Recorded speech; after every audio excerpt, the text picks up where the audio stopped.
Hey guys, welcome to a new episode of Socially Distanced Reading. Today we're reading the poem If by Rudyard Kipling. I've chosen this poem because it shows us how to be sane, how to be someone who knows how to deal with situations and how to be strong. And sometimes, in crazy times, like in a pandemic, it's easy for us to become mad, or become insane, and become weak. And I think this poem has lots of messages for us to learn about how to be sane. If by Rudyard Kipling. If you can keep your head when all about you are losing theirs and blaming it on you. If you can trust yourself when all men doubt you, but make allowance for the doubting too. If you can wait and not be tired by waiting or being lied about, don't deal in lies. Or being hated, don't give way to hating, and yet don't look too good nor talk too wise. If you can dream and not make dreams your master, if you can think and not make thoughts your aim, if you can meet with triumph and disaster, and treat those two impostors just the same.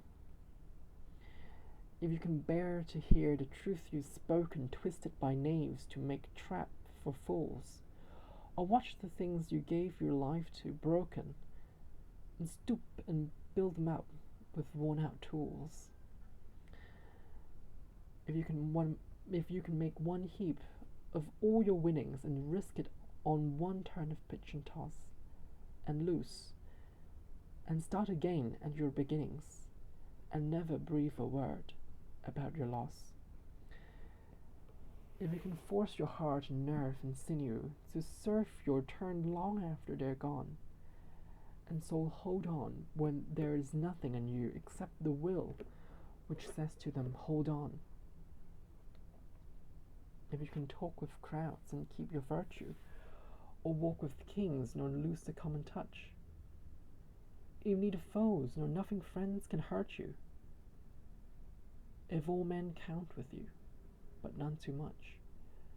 If you can fix the unforgiving minute, if you can fill the unforgiving minute with 60 seconds worth of distance run, yours is the earth and everything that's in it. And which is more, you will be a man, my son. Well, there's a lot that touches me in this poem. It reminds me of a Chinese saying, not to be excited nor be saddened by things that happens around you. It's very similar to the lesson to treat it, to impostors' triumph and disaster just the same. And I think that this poem reminds us of the determination and power of human will when it comes to catastrophes, when everything fails and breaks, when disasters happen. Sometimes we can just pick up ourselves and recreate what has been lost. It shows us a powerful way of dealing with loss, which is something that's very important in this time.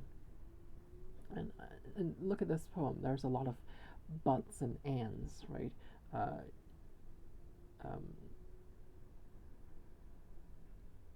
You can dream but not make the dream your master. Think but not make thoughts your aim. Wait and not be tired by waiting. It shows moderation. Like there's something that we should do, like dream and think and wait. And there is also an element of moderation. We can't go too far. It's important to be sane, and it's about being moderate about everything that we do. And again, it reminds me of the Chinese philosophy, right? 中庸之道. And perhaps there is something stoic about it, about not about being hardworking, about not responding too much or overreacting. to external circumstances. And also there is the lines about being hated, don't give way to hating. I think that is, again, reminds me of something in the Chinese philosophy about how we deal with the bad things that people do to us. 以德報怨, 以直報怨, and so on. Can we, when we're being hated, can we rise beyond that? Can we be bigger than that? And sometimes it's hard, to be able to do that. But I think this poem shows us that it's possible. Again, walk with kings nor lose the common touch. I think this is something that a lot of powerful people and ordinary people can learn. My question for you is, what have you learned from this poem, and how do you think this poem can guide you? Let me know what you think in the comment section. If you have something that you think I should read aloud or recite, leave a comment too. If you like this video, click like, comment, share, subscribe, and hit the bell icon. I wish you well.